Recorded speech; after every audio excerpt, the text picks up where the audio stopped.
You like that? Today I'm gonna show you how to drop millions.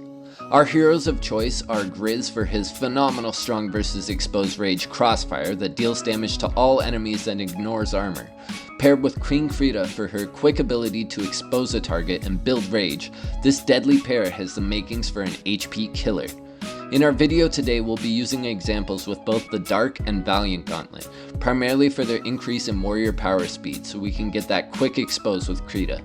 A quick rundown of my main build here. This build focuses a good amount of hunter hero power while simultaneously boosting my health and armor by a significant amount.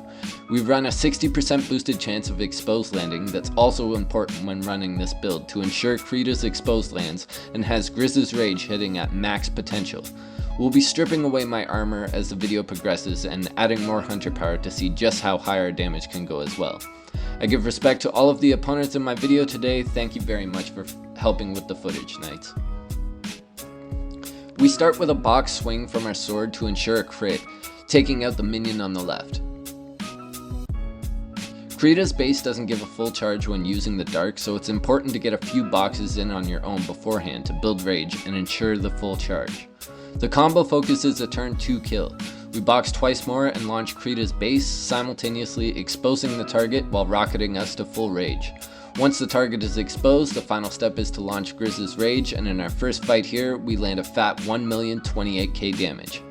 For our next setup, we'll be switching our body piece for some added hunter power. Now, doing this lowers our armor boost to 250% and also gets rid of our health charms. But with the added 80%, we bounce up to 430% hunter hero power for our total. Our opponent Sir Milk is up next, using a Dakio Vord combo and fairly leveled minions. We start with a punch swing to ensure the crit with our weapon. Our Vamp fires, and Scald is able to take out our opponent's minion on the left. The opposing knight throws 4 punches, and with that, it's back to us for the kill shot. We box twice, but our opponent's vampire hangs on. When using Griz's rage, however, this is no issue as he'll be hitting all targets without his damage lowered by being distributed. At 430%, we land a huge crit for 1,751,000 damage. Absolutely huge. But you know we have to go higher. This next setup lowers our armor boost to only 50%, but bounces us up another 75% in hunter power for a big 505% hunter power total. Our next opponent, Kenpaichi, is staring across the field with a similar looking setup. We box swing as our usual start and our minions follow suit. And then we get to have a peek at just how bad an idea it is to take off all of your armor for a fight. We're left with a small chunk of HP, but it's back to us for the kill shot, and we're able to do just that, seeing damage as high as 3 million to the minion on the left. We make the switch from Dark to Valiant here to showcase some versatility. Now, since entering Atlantica, I've been a sword user as my main, and all of my resources thus far have gone to the sword only, so you would think my hammer to be useless in most scenarios. However, even only at level 60, the fact that it's giving 100% protect on chain start makes it viable for this combo. We can roll with our risky 505% hunter power combo and maintain 35% boosted defenses with our weapon. We start with our weapon to provide protect on chain start, and unlike when using the Dark Gauntlet, Krita's base will give a full charge to our rage with the Valiant Gauntlet, so we won't need to squeeze in any extra punches to build rage.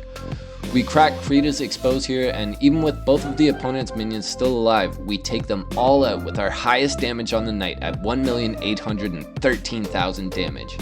Now, in the famous words of Itachi Uchiha, every jutsu has a weakness, and this combo isn't exempt from this.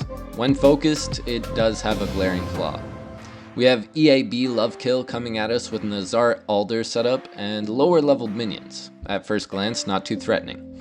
We start with the usual 100% protect on chain start from our weapon. Our minions follow suit, and it's over to Love Kill.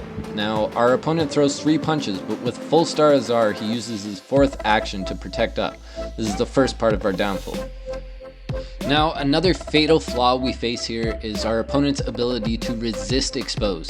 Not only are we missing out on the 35% boosted damage with expose, but we're also missing out on the extra damage coming from Griz's strong versus expose tag, while also facing 35% boosted defenses from protect. This doesn't stop me from trying though, and hoping for some miraculous crit. The next step in our downfall is our opponent's ability to heal back any of the damage that we've hit him for. Azar takes away any chance of slowly chipping away at his HP.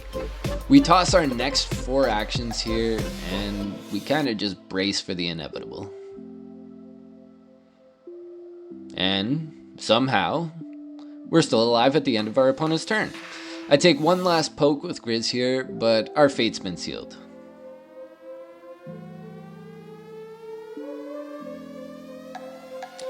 I even toss Griz's base power for one last cheeky hit. And with that, Mr. Lovekill helps demonstrate here that no build is perfect. The right mix of protect and heals from Azar and some resistance to expose puts a stop to our HP hungry bear.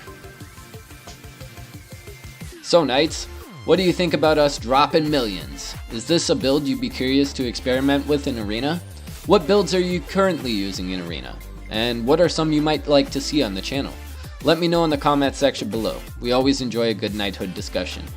Thank you very much again for tuning in to Droppin Millions. It's nice to bring back some content to the channel. I'll be posting up some more Elden Ring videos as well coming up, so if you guys want to support the channel, please check some of those out too. Thank you again for tuning in, Knights, and as always, stay grinding.